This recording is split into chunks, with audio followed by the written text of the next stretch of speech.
দিনটা ছিল হচ্ছে 5th ডিসেম্বর। 4th ডিসেম্বরে মেয়ের অনুষ্ঠান ছিল জানো। তো সেই দিনকে অনেক রাত হয়ে গেছিলো বলে বাড়ি ফিরতে পারিনি, তো মায়ের এখানেই ছিলাম। তারপরের দিন মানে এই 5 তারিখে সকালবেলা ঘুম থেকে উঠলাম 9:30।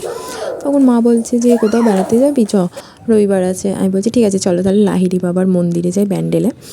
তো চলো যাওয়া যাক। তো আমরা বেরিয়ে পড়েছি। তো আমি যাচ্ছি, মা, মেয়ে আর আমার ভাই যাচ্ছে। তো এখন আমরা টোটোতে করে যাচ্ছি হচ্ছে সিঙ্গুর স্টেশনে। খুব বেশি দূর নয় আমাদের বাড়ি থেকে সিঙ্গুর স্টেশনটা, তবুও টোটোতে করেই যেতে হবে, হেঁটে যাওয়া যাবে না। তারপরে আমরা এই যে সিঙ্গুর স্টেশনে বসে আছি। আমরা গেছিলাম হচ্ছে 12:27 না এরকম সময় একটা ট্রেন আছে, ওই ট্রেনটা ধরার জন্য। কিন্তু আমি আর ফোন চেক করিনি যেহেতু টাইমটা জানি। তারপর দেখলাম ওটা ক্যান্সেল। কী করব, বসেছিলাম, 1:08 না কতই ট্রেন ছিল। তো সেই ট্রেনটা ধরে আমরা ফার্স্ট গেলাম শেওড়াফুলি থেকে ট্রেন চেঞ্জ করে নেমে পড়লাম এই যে ব্যান্ডেলে।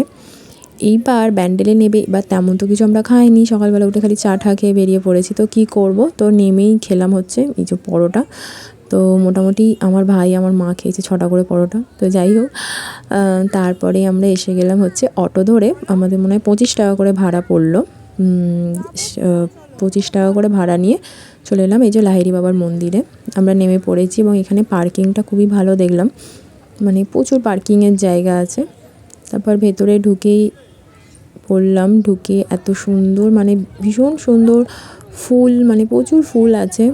তোমাদের এমনি ভালোই লাগবে, গেলে মনটা বেশ ফ্রি হয়ে যাবে।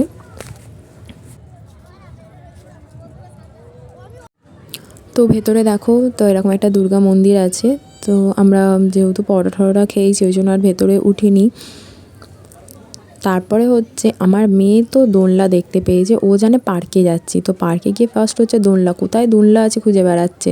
ও এত ভালোবাসে দোলনা চাপতে। তো তারপরই হচ্ছে ও দোলনা চাপা শুরু হলো, সে নামবে না কিছুতে। আমার ভাই দোল দিচ্ছে। আর এটা হচ্ছে বাচ্চাদের এখানটা খেলার আর কি, ছোট করে টুকটাক এই যে কয়েকটা দোলনা আছে, স্লিপিং আছে, তারপর এই যে দোলনা আছে। তারপর সোজা চলে গেলাম হচ্ছে ভেতরে মন্দিরে, যেখানে এখানটা সবথেকে বিরক্ত লাগলো, একটুখানি জায়গাটা আমাদেরকে ঘুরিয়ে ঘুরিয়ে ঘুরিয়ে পার হতে হলো। আর তার আগে দিয়ে দিয়েছিল একটা করে বস্তা, সেই বস্তাতে সবাই জুতো খুলে রাখতে হবে। তো তারপরে মন্দিরটা তো খুবই ভালো লাগলো, ছবিতে দেখি তো ভালো লাগে, খুব ভালো লাগে, তাই জন্যই আসার ইচ্ছা ছিল। তো সামনে থেকে আরও সুন্দর লাগলো, মানে দারুণ। আর ভেতরে কোনো রকম ছবি তোলার বা ফোন বার করার কোনো পারমিশন নেই, তো ভেতরের কোনো রকম ভিডিও নেই আমাদের কাছে। তারপর জাস্ট খালি জুতো নেওয়ার জন্য পার হেড 2 টাকা করে নিয়েছিল, বাকি এখানে কোনো রকম চার্জ নেই, সবটাই ফ্রি অফ কস্ট। এবং এখানে একটা ছিল, এখানে সবাই দেখছিলাম কয়েন ফেলেছে, তো আমার ভাই ফেলেছে, আমার মেয়েও ফেলবে, তো ওই যে ফেললো। তো চলো টাটা, বাই বাই।